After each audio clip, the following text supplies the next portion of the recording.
Welcome to the Bryden Wood Podcast. Bryden Wood is a global strategy and design consultancy. We are inventive thinkers, designers, engineers, and technical experts.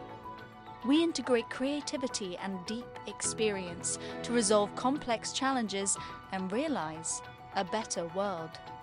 Find us at brydenwood.com. I'm joined today by Emmanuel Becker, Chief Executive of Mediterra, a very exciting company who's just celebrated their first anniversary in what is, in my view, a new and emerging and fast evolving market. Emmanuel, I wonder if you would like to take a few minutes and just tell us about your very interesting and impressive career thus far and what has brought you to this point. Yeah, thank you, Dries, for receiving me on the very bit review. So, what did I do? I did a long career, but let's focus on the last part, which is when I discovered data center industry on my evolution. So I started data center industry in EasyNet. So EasyNet before being integrated in Interroute and then GTT. We had data center. We developed what was named virtual data center. And my first decision was to make a carve out of this data center and to close or on-premise data center and to put it in an external data center. This was my first decision. After that, I integrate Data4. On Data4, we built a big campus in Italy. And in this big campus, we were starting building 4 megawatts data centers. At this time, everyone was saying to me, this is too huge. Nobody will never need this 4 megawatts. And now it is seen as small data centers, 4 megawatt data centers. And after my experience in Data4, I was in Equinix, and we did the integration from Telecity. Telecity has just been bought by Equinix, and we made what is named Equinization. That means bringing to Equinix level Telecity data centers. At this time in Italy, it was small data center for small business, small industry. And we built again some new campuses. We make this equalization of this existing data center, and we built brand new data centers. So starting at net 10 megawatt plus data centers in big campuses. And this is where I discover big differences between data center dedicated to multi-tenant retail data centers and specific data centers mono-tenant for hyperscale data centers. And so with very high power capabilities and with a lot of differences between these two data centers. So it was super interesting for me because I learn every day, and it was super interesting. And now, starting in this age-like activities, and we are defining something which is brand new in the market. Thank you so much. Very impressive indeed. Which brings me on to the very next point, because a term which I often use is, the redefining of the edge data centers. If we rewind 15, 20 years, in the noughties, when data centers were located in retail parks and they were small and, they were security was a completely different proposition. The world set off and went to create quite a refined retail model, and then evolved into the cloud revolution, which we've seen over the course of the last 15 to 10 years. And then enter AI, which suddenly created a new gold rush in a different direction. And then the evolution of GPUs, and how machine learning then suddenly split from inference, bringing us to a point now where I do believe, you can correct me if I'm wrong, where I do believe edge data centers have almost gone full circle. I think that, combined with a load of other market conditions, that is driving an emergence of a new market, which you are kind of at the forefront of, and very exciting territory. And I'm wondering if you, whilst the other sectors that I've mentioned probably will not fall away, but the emergence of inference compared to machine learning and the scale of data centers that were required for the machine learning and the extent to which you see these gigawatt campuses emerging all over the place, you find yourself in a very interesting position in a market that I think is almost a sleeping giant. Indeed. And this is something, totally agree with you, Rhys, meaning this is something which is very interesting, seeing how this market is evolving since inception for this, let's say, very big change in the market 10 years ago, 15 years ago, to now on what we are thinking we can be able to design together for the market for the next future, thinking about the next 3 to 5 years. So actually, we have very big computing centers which have been designed and which has been built in tier 1 cities. And so in these tier 1 cities, you have a lot of, so we started first movement, which was coming from on-premise data center to co-location multi-tenant data center, which was the very first big wave. So specialist co-location providers bringing facility, efficiency, and obviously security and connectivity to on-premise customers willing to come. Then after that, the era of a cloud first, which came to the market. And so big cloud service providers, first in the flat countries, flat D countries, and then coming to any other countries, building their own cloud regions in service to anyone. And this anyone was mainly co-location multi-tenant providers hosting a lot of ex-on-premise customers willing to consume services from any XSPs, but mainly cloud service providers. And this was the second era.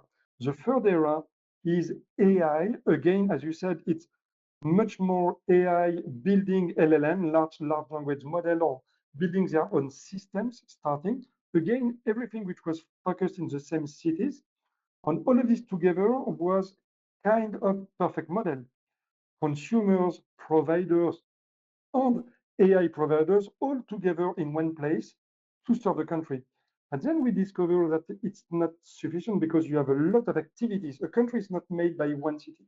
So GDP is not built in one city. Even if the biggest GDP provider in UK, it's London. The biggest GDP provider in Germany, it's Frankfurt. The biggest GDP provider in Italy, it's Milan. But it's not the full GDP. So GDP needs digital. If you need digital, you need to come near to your customers, and not only be able to have co-location providers need to customers, but to bring XSPs, so any service providers, cloud content, AI application, network, security service providers near to your customers. And this is where I am feeling there's a big change in the market, because instead of seeing AI providers one fit all, so I am using biggest AI service providers in one big AI engine, serving any verticals I need in a central point. We are much more seeing for the next future, vertical AI specialists going in region near to you have in any of our countries. We have some areas which are dedicated much more to like a chemical industry or pharmaceutical industry or automotive industry, or we are speaking about financial industry. All of this industry need AI verticals to be in service to them. And so we are much more seeing this kind of AI edge needs near to the customers. Absolutely. I completely agree with that. It's definitely what we are seeing as well. Just moving on slightly from the bird's eye view of this market into slightly more the bricks and mortars and the infrastructure and what we need to do to support the rollout of what will probably for the next few decades be a market that's going to run quite hot. We continue to see, certainly from the work that we do, we continue to see an ongoing drive and a need for design flexibility in the assets that are being built. Certainly for the colo providers, or the so-called colo providers, as they were labeled back then, they want buildings that provide a huge amount of flexibility because of the variety of tenants that they see entering their assets. And this is because, technology is evolving, customer requirements are continuously evolving. The higher density race is driving technological evolution on the cooling side, and nobody knows exactly where it's going to land. And I was wondering what your views are, whether in this space, and certainly the space that you are operating in, whether you are seeing yourself more as a colo provider, and indeed so, what level of flexibility you are trying to achieve. And when you get your tenants to sign up is also a key factor in all of this, because the sooner you get them to sign up, the sooner you can actually nail the detail. And indeed also whether you're seeing a retrofitting strategy emerging, or whether you are moving into the new build space. This is something which is super interesting to see. Again, this market evolution is going together with a technology evolution and even design evolution. Why? Because at the beginning of this colo data center industry, and then coming to hyperscale data center industry, we were seeing two kind of big reference design. If we were speaking with reference design, but two kind of big design decision, which was one, I need to be multi-tenant, I need to give efficiency, I need to give security to my customer in a space in which I can host the most number of cabinet I can have to be efficient on the economical point of view as a provider. This was for colo industry, but we were seeing that density was slightly raising up, but very slowly raising up, coming from a 2 kilowatt cabinet 15 years ago, a 3 kilowatt cabinet 10 years ago, then 5 kilowatt cabinet 5 years ago. So it was raising very slowly. Coming to hyperscale industry, at least speaking about 10 years ago, and then 5 years ago, we were speaking about 8 kilowatt cabinet, and then 10 to 12 kilowatt cabinet. So density change was slow. Density needs, so air-cooled mainly for any of them, was quite the same. And the need for security, connectivity, and efficiency was slightly the same. And so design didn't change a lot, even if hyperscale data center was very different from colocation data centers. But we were seeing two kind of data center type in the market. Then what's changing a lot? It's changed a lot with one company, mainly one company, changing a lot of things in the market. NVIDIA. Why NVIDIA was a big game changer in the market? Because these guys, not only they bring very high level CPU and GPU capabilities, coming with new density, new capabilities, and so acceleration in the market. But they did two main things we are not speaking a lot about. First one, these guys, first of all, they are raising a new generation of CPU or GPU every 6 to 10 months. Every 6 to 10 months, you have a new gen coming in the market. So any of their competitors need to stay at the same path. So this market is becoming crazy because you have doubling density every, let's say, 6 to 12 months. You are doubling the density in data center capabilities, so in rack. First thing. Second thing, this is changing a lot in the software industry too. So if you are developing AI software-based systems, or you are developing cloud software-based systems, based in these GPUs and CPUs, which are becoming super powerful and doubling their capacity every 12 months. So you need to follow it too. And so you need to reinvent yourself every 6 to 12 months. And so this acceleration in the market, meaning two big things. In us, in our market, in our data center market, we need to reinvent new design, being able to follow this path. Because I need to have a flexible design I'm building for data center today. So I designed it, let's say, 12 months ago. And then I started building it. During this time, I designed it 12 months to design and to do it properly. And then 12 months to build it. So 24 months to build a data center, let's say.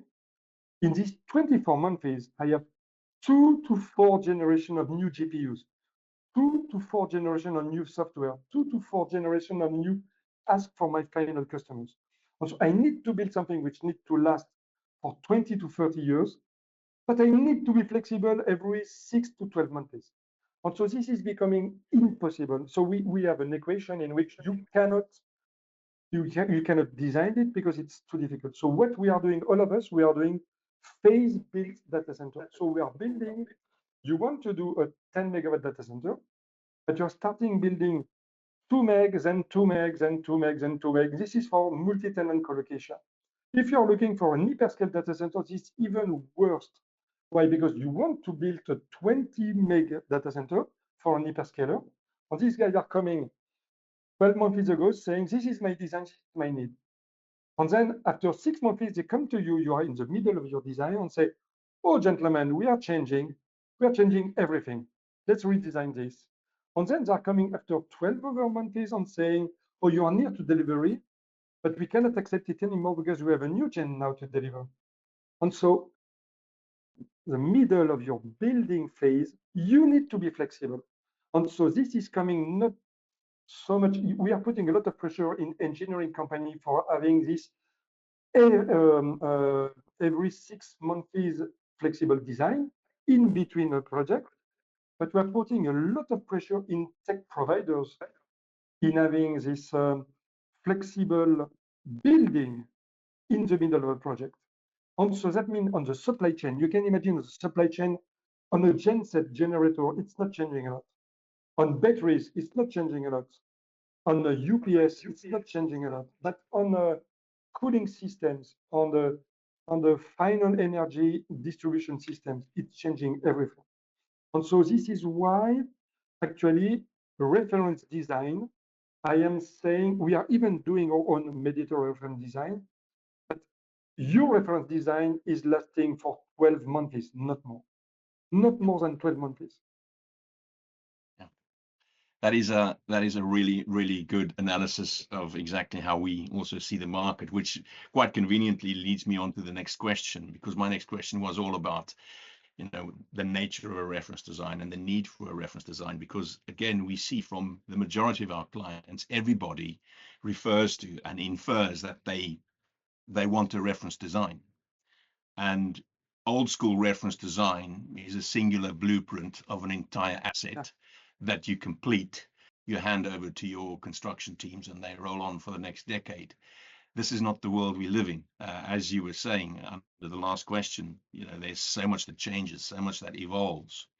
And yet the market needs a reference design, because in amongst all of this chaos, we see our clients still wanting certainty, predictability of cost, of timelines, of lead times, of quality. They want to commit to ready for service dates. And so it's almost, this evolution in the market of technology and client needs and flexibility and design, there's a huge tension between that and reference designs. And so what we pride ourselves on here at Bryden Wood is the extent to which we are able to offer clients a multidisciplinary approach where we've got all the disciplines under one roof. Because reference designs, I always say to our customers that a reference design cannot be static. It's never complete. It should never be complete. So we believe the skill is in how you manage that reference design, and you no longer manage it as a singular blueprint that is completed and handed over to a construction team. A reference design almost becomes, in my view, like a team member that you need to look after and nurture and feed and evolve and teach and coach and learn from. I wonder if you've got any specific views as to the value of a reference design, and perhaps share with us where you believe the pitfalls are in the deployment of a reference design and how you manage the evolution of the market need, the technological evolution. So in this, we decided to have a kind of a strange strategy on this. Why? Because we are building a Mediterra reference design, and we are doing it, but again, we will stay super flexible in knowing we will have evolution every 12 months in it.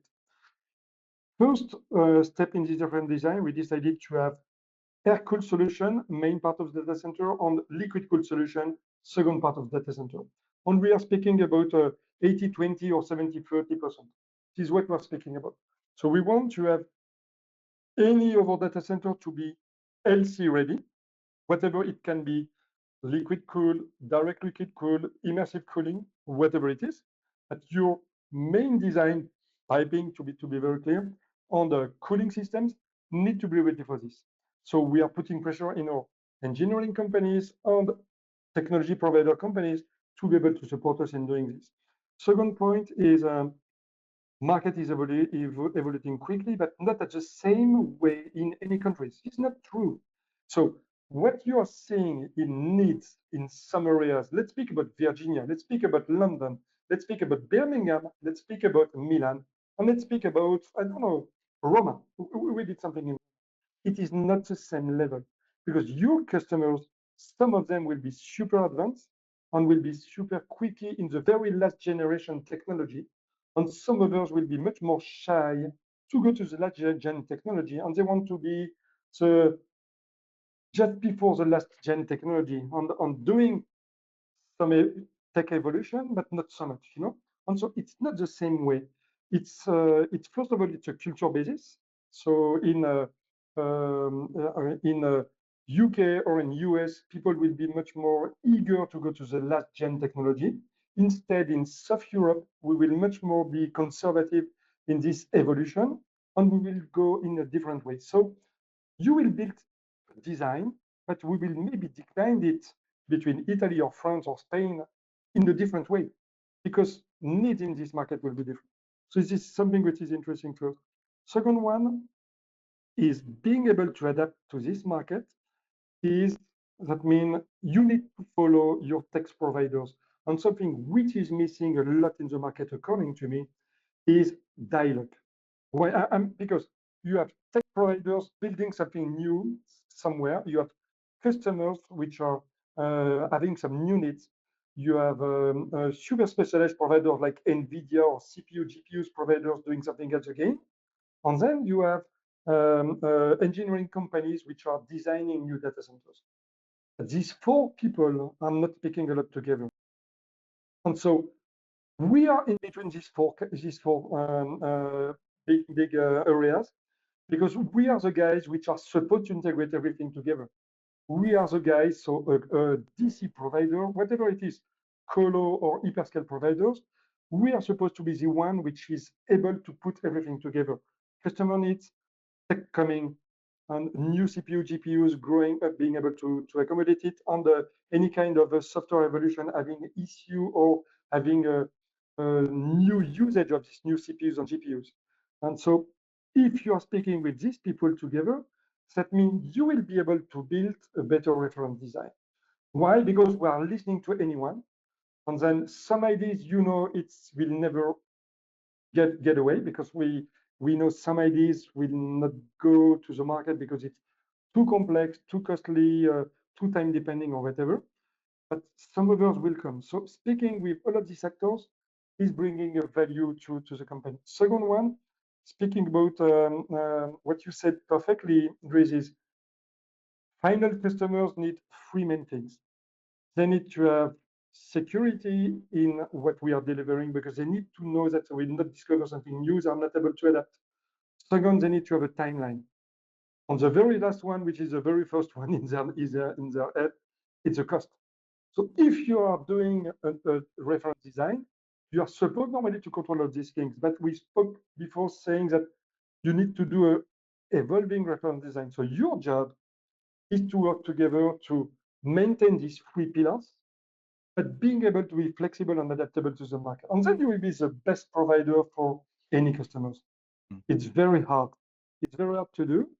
But this is why, if it was very easy, anyone should have done data center industry. And so this is why I am feeling actually the market is really bubbling, accelerating, but not anyone in the market is actually bubbling and accelerating in being able to be super adaptable. Or we are seeing in the market data center being built on 5 years reference design and will be delivered on time, on price, but not being able to accommodate the new technologies. Yeah. And so then you're coming to your other word you said, which are super important, retrofit. My expectation is to see a lot of retrofits in the market in a permanent basis. You will make a retrofit in a first data center for a first customer need with a data center that's been built, I don't know, 10 years ago, because you need to be more efficient and resilient, and you need to have more security and whatever. Done. This is what we were doing as a retrofit before. Now you are doing even retrofit in brand new data centers because you are building something for a gen, and then NVIDIA is coming with a GB300, or you have a H100. We're coming to GB300, so you're starting 4th-generation of NVIDIA, and you need to change everything in your data center. And then you have another customer coming. I don't know, a cloud service provider building their own racks, liquid cooled solution racks, saying, this is my solution. I'm not using HPE, I'm not using Dell, I'm using my own cabinets. What can you do for me? You need to do retrofit for this data hall for this customer. And so this is why I'm speaking about permanent retrofit solutions. You will make a retrofit in a DC, and if you're owning different data centers, then you will call again new providers to make another retrofit in another DC, you will make retrofit in a permanent basis. So build one, retrofit 5 times in a data center time. Do you think there's going to be an emergence of modularity within the fit out of data centers? Because historically, the fit out of data centers has been a stick build type of approach, if you like. And this need for retrofitting, in my view, is going to drive the market towards modularity. I almost want to call it plug and play. Would you agree with that? Oh, totally, totally. My feeling is market actual evolution is coming to have, again, doing this retrofit, that means you need to reinstall, to redefine your own data halls. On the data centers, it's rarely a very big data hall of 100 megawatts. It's not existing. So even the biggest data centers have big data halls. This is true. So some of them can even have 5 or 10 megawatt data halls with very high density. So more density you're putting, so more you're putting in. But imagine you have now building a 4 times 10 megawatt data halls. So 4 data halls with 10 megawatt each. And then your customer is coming to say, this data hall, I'm coming to the next gen solution. Let's speak about one Italian customer which is interesting to see is Eni. Eni, so oil and gas company. They had HPC5. So HPC5 solution was using 2.4 megawatt in a big data hall which was 600 square meter. Okay, and then they came to HPC6. HPC6 was 3.5 megawatts, but in 300 square meters. Yeah. And so these guys said, you need to fit, so 33% more energy, but in half of the space. So you can imagine the retrofit not only on fit out, so because these servers, these systems are using completely different kind of connectivity. The more you're going to AI, the nearest you need to be between two cabinets to connect together.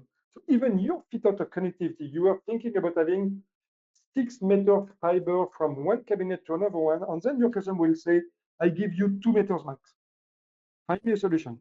Yeah. So even not speaking about cooling on energy, thinking about connectivity, thinking about real fit out of a data hall, you need to review it completely. So we are seeking now for solutions which can be reused, because we're building everything. It's a lot of cost and a lot of time, much more time than cost. Don't think too much about cost. If you are building very high density data halls, AI, the cost, it's not the biggest things. If they are losing 1 month of production, we are speaking about tens of millions a month of production lost. So if your refitting of data hall is costing 1 million, this is 1/10 of a month. So they cannot afford to have a long delivery. So they prefer to have flexible solution with a provider to bring reusage of your existing system, so you don't have supply chain waiting, just someone coming to remount it differently. And this is why you need to have very good flexibility in your design, in your systems, to be able not to rebuild everything, because it's time costing on top on cost, obviously. But cost, again, highest density, cost is not the biggest issue. Time is the biggest issue. Yeah, absolutely. Absolutely. Emmanuel, it's been extremely interesting, and I've deliberately left this last question of mine for the end because It's probably the biggest one that everybody is trying to solve, and that is the whole power utility conundrum. It's a very, very challenging landscape, as everybody knows. Rewind 5 to 10, 15 years, fiber was the key question mark when you were rolling out a data center. Fiber is now completely irrelevant in all conversations regarding due diligence. Now it's all about power. And I'm wondering what your thoughts are on the impact it's going to have on the rollout of data centers globally, how that places the market that you're focusing on against some of the more traditional markets like cloud and machine learning, AI, how best you think we should be addressing it. But a very important one, and you referred to vertical collaboration in your previous response between different members of the supply chain, food chain, or project teams. But I believe there's a complete lack of horizontal collaboration within this marketplace, where big players in the market are not expressing the need. Everybody's aware of the same need that exists, but nobody's expressing that need collaboratively, jointly. Nobody's addressing that need collaboratively and jointly. There was an initiative about 2 years ago in the US where I think it was Google and Microsoft and Nucor, the biggest steel producer in the US. They announced a new initiative to aggregate their demand for power requirements, to kind of stimulate the adoption of advanced clean electricity technologies. It's all gone quiet on that front, and I'm mindful that there's a lot of players out there in the marketplace who are trying to solve their own or create their own solutions for what is actually a common problem, and whether you think this horizontal collaboration might actually stimulate the acceleration of technology to solve this power conundrum, because it is the big element that's holding the market back. And lastly, what makes your company quite unique is your focus on moving away from HV towards MV, focusing only on MV, a very clever market strategy. So quite a mouthful there, but I was wondering whether you could perhaps expand on those. So first, yes, the very first point actually in market needs is energy. On energy, why? Because we have a lot of focus, as we said before, a lot of focus for a lot of providers who still want to go to tier 1 countries on having a lot of big campuses need, so the big needs of energy, so going to high voltage. Or high voltage industry, so grid providers, TSOs, it's taking them 10 to 15 years to build brand new energy lines to come in tier 1 cities, because it's super long, it's super complex, and it's super costly, so it takes a lot of time. So if you are seeking for ability to be able to split some energy capabilities, and then to have different colo providers, hyperscale providers, or even final customers using directly this energy in it, according to me, it should be a very interesting point in deploying this kind of campuses with one font of energy used by different users. On one font of energy coming from production to transformation and then to consumption locally.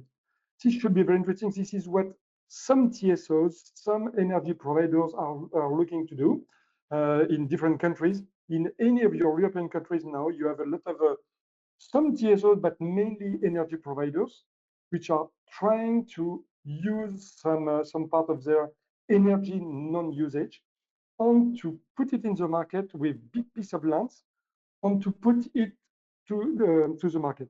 And this is, for example, if you're looking for France, they took the decision at government level, and it has been followed by Italy and Spain and Germany now.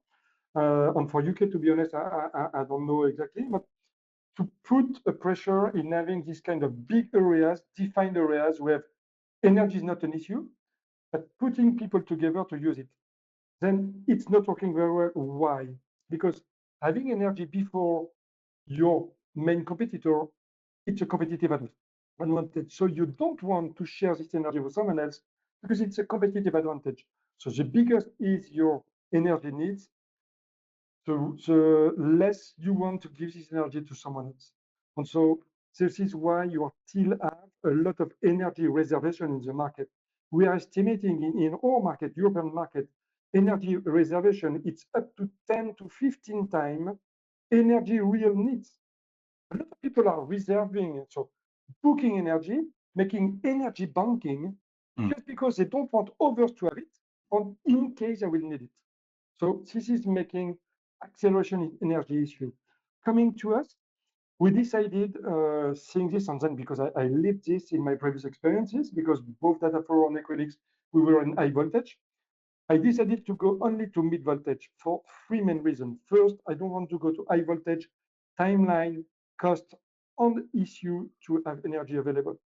Second, because mid voltage, it's easier, quicker, and cheaper to obtain, even if energy is higher because you have to pay transformation, but it's cheaper to build, it's easier to obtain, it's quicker to obtain. Third, because there is a lot of places in any countries, a lot of region outside of any tier one cities in which you have a lot of mid voltage energy available, which is not used. And then TSOs are big difficulties because they don't have the right level of balance between production in region and consumption in tier one. And so if you're coming to have consumption in tier two regions, where you have mainly part of green energy production, photovoltaic, hydroelectric, or windmills, all of these energy production are always in region outside of the tier one cities. And then you have a need to transport it to tier one cities. If you are staying in tier two cities in mid voltage, this is the perfect match. Local production, lack of delivery, lack of a market for the energy providers, and you have a lot of envy, and so the timeline is very short. So this is why for us, it is a competitive advantage in being able to be in tier two cities, mid voltage, using local energy providers, building their energy green energy source, and then we can use it. And this is why we are very happy in doing this as a trader. Fantastic. Fantastic. Emmanuel, thank you so much for your time, experience, fantastic insights. Lastly, congratulations on your first anniversary. And we wish you the very best for the future, and looking forward to doing one of these again with you pretty soon. Thank you so much. Thank you.